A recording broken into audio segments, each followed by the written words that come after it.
the History of Poland podcast, Episode 4, Introducing Bolesław. Last week we left off with the end of Mieszko's reign, with the consolidation of the nascent state of Poland, and with a question about who would succeed him upon his death. This week we're going to dive into the succession of his son to the Polish throne, see how he solidified his rule, and get a glimpse into the early years of his reign, while also spending some time with a very important religious figure.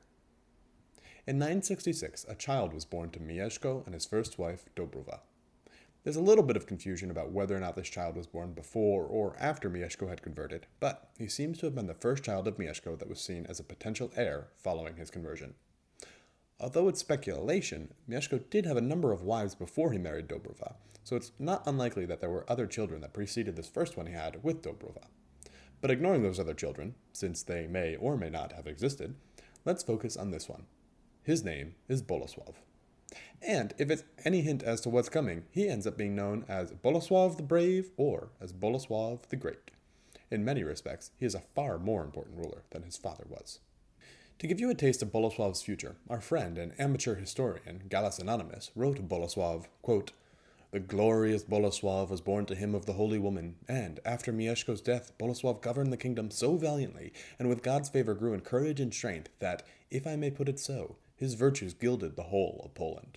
For who could do justice in speaking of his brave deeds, or his battles against the peoples all around, to say nothing of setting them down in written records?" End quote. Indeed, who could do justice in creating a written record of Bolesław's reign? Well, apparently not too many people, which is unfortunate, since like most of early Polish history, there aren't a wide variety of sources to pick from and compare. In fact, I kind of wish that not as many people had followed Gallus's advice, and that some more would have tried to set down Bolesław's reign in the written record. But I digress. Bolesław grew up during a time of profound change in the territory of the Poles. Not only did he watch as his father conquered surrounding territories, he also watched as the noble court converted to Latin Christianity, as Poland was introduced to the Holy Roman Empire, and how word about this Slavic state in the east began to spread across Europe. We don't have much info about life in the early court of the Polish nobles, or how Bolesław was raised. But it appears that by the time of Mieszko's death, Bolesław was in the running for picking up the mantle of his father once he loosed this mortal coil. According to some historians, it may have even been the case that Bolesław was exercising executive authority over some of the regions that his father ruled. We don't know if it was a formal arrangement or not, but by the time Mieszko died, Bolesław was already halfway to ruling anyway. Now the question immediately arises, what exactly happened when Mieszko died? What was the succession like? Here there are two schools of thought that are worth considering. One is an Occam's razor of simplicity. The other is a reinterpretation that has been spread around. The simple explanation is that when Mieszko died, he was not interested in just handing off his lands to his eldest son. After all, Mieszko had a few sons, and it appears that Mieszko wanted to divide his territory upon his death between three of his sons. This intent was written down by Mieszko in the Dagome Iudex that we discussed last week and sent to the Pope to verify. However, despite his father's wishes, when Mieszko died in May of 992, Bolesław ignored this document and, being the eldest son and the heir with the most experience, decided to just step right into his father's shoes. He then exiled his stepmother Oda and his two half-brothers to Saxony, and blinded two of Oda's key supporters. He then solidified his rule and went unchallenged by Oda for the rest of his reign. So that's the first school of thought, which seems pretty reasonable. But the second school of thought starts off with a question. Why would Oda, who was the educated daughter of one of the most powerful men in the Holy Roman Empire, who had two heirs, and who was the most recent wife of Mieszko, just roll over and go back to Saxony? To answer this question, this alternative storyline suggests that while Oda was exiled, when she got back to Saxony, she began to plot the overthrow of Bolesław. This theory follows some light evidence that while Bolesław was off on a military campaign, that Oda tried to overthrow him, but failed. Then, this theory suggests that Oda tried to plead her case to the mother of the Holy Roman Emperor, who was sitting in as regent until her son grew up. However, because of the political dynamics between Poland and the Holy Roman Empire, she was unable to have her countrymen intervene on her behalf. Interestingly, this theory also suggests that Oda forged the Dagome Iudex and sent it to the Pope, and that it was never Mieszko's intention to divide his kingdom between his sons. A little bit of trickery on Oda's part. So those are the two schools of thought. Personally, I go back and forth between the two. Sometimes I think that of course Mieszko wanted Bolesław to reign. He was a full-grown adult, he had a healthy son of his own, and he was already ruling to some degree. I doubt he wanted his other sons exiled, but it makes sense that Bolesław would take control. Then, at other times, I think that of course Odo wouldn't have just given up and would have gone to every length to ensure her sons had a bright future as co-rulers of Poland. Either way, at the end of the day, it doesn't really have a big impact on our narrative. Bolesław solidified his rule, Odo was thrown to the wayside, and the drumbeat of history continued to pound as time went on. In the early years of Bolesław's reign, he took part in a number of joint military campaigns with the Holy Roman Empire against different Slavic groups clustered around the Elbe River. While these battles are minor events in the grand scheme of Bolesław's life, there are two important things that happened. The first is that Bolesław met Otto III, the teenage Holy Roman Emperor. While there's not much detail on this meeting, it would be an introduction that would eventually lead to a close friendship. The second event had much bigger immediate implications. During this joint campaign, a man named Bolesław, a powerful Bohemian nobleman, led troops to assist in the fighting. While he was gone, one of his rivals murdered his entire family and made it clear that if Bolesław returned, he would face a similar fate. As a result, Bolesław sought refuge in Bolesław's court in Poland and was granted the medieval Polish equivalent of political asylum. Now, while Bolesław himself is a somewhat interesting character, his real importance is his brother, Wojtek, who we now know as Saint Adalbert of Prague, the Bishop of Prague, and the patron saint of Poland, Bohemia, and Prussia. Adalbert was born in the mid-950s to parents who, according to chroniclers who are fairly biased in favor of Adalbert, were paragons of virtue. As a baby, it is recorded that he became incredibly sick, swelling up in size and seemingly on the doorstep of death.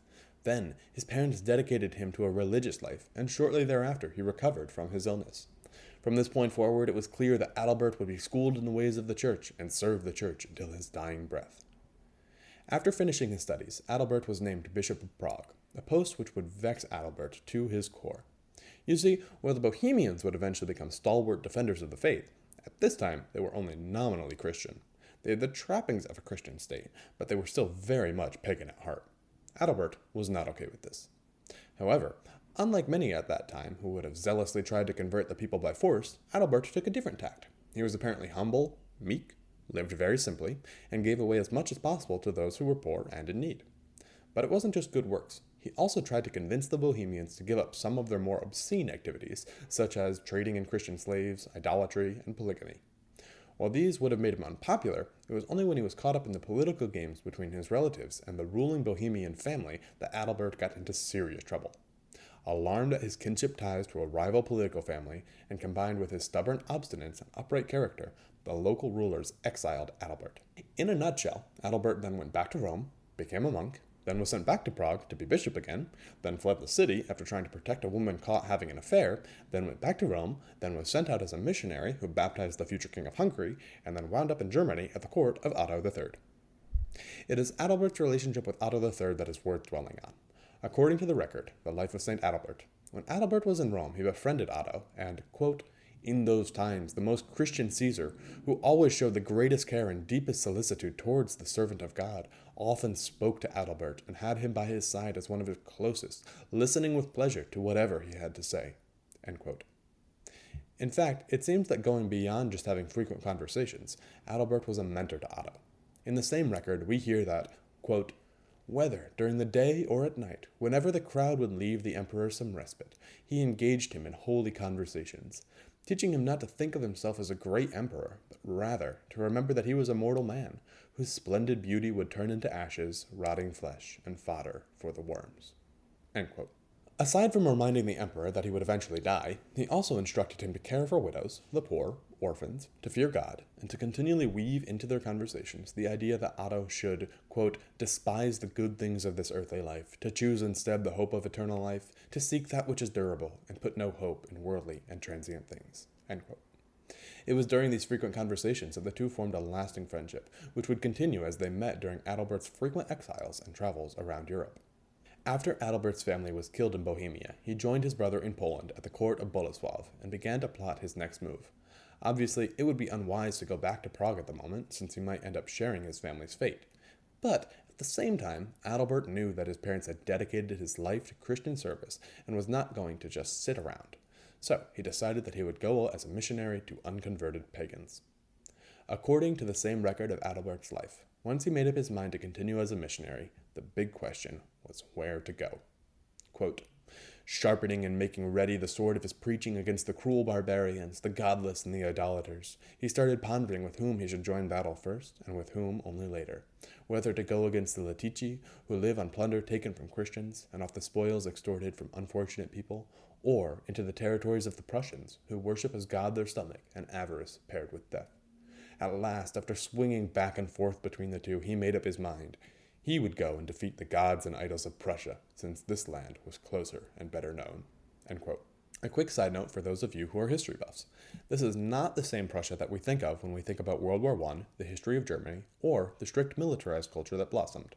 It's the same land, but that society only started a few hundred years from now. For now, the Prussians are just another pagan Slavic group. Today, we distinguish these groups by calling the people who Adalbert is going to talk to as the Old Prussians, but for simplicity's sake, I'm just going to call them Prussians. So Adalbert decides that he's going to go chat with the Prussians and see if, maybe they'd like to give up their religion and switch on over to Latin Christianity. Main selling points include not being invaded by future crusaders, access to the vast wealth of the Christian kingdoms, paying taxes to the church, paved roads, and last but not least, not being invaded by future crusaders. Seems like a pretty sweet deal if we're being honest. Adalbert begins his preparations and lets Bolesław know that he's going to Prussia. Bolesław is totally behind this plan, and, quote, once he learned of Adalbert's intention, gave him a ship and a crew of 30 armed men to secure him a peaceful journey. This may in part have been because Bolesław saw the Prussians as a threat and wanted to do everything he could to encourage Adalbert to go there and Christianize these pagans. And that's where we're going to stop for the week. Next week, we're going to pick up with Adalbert as he makes his way to the Baltic coast. Will he succeed? Will he die a violent death? Only time will tell. Now, before I go, I wanted to say a heartfelt thank you to everybody who started listening. I started this expecting pretty much no one to listen to it, and already the reception has been beyond what I could have hoped for. In case you're interested, I set up a Twitter account at History of Poland. So far, it's just tweets about the show, but I plan on putting out more visual, Polish-related things there, and other stuff that doesn't fit into or make sense on the podcast. Follow the account if you like. And if you ever want to get in touch about the show, or correct my pronunciation on anything, you can tweet at me there or email me at thehistoryofpolandpodcast@gmail.com. All right, I'll see you next week.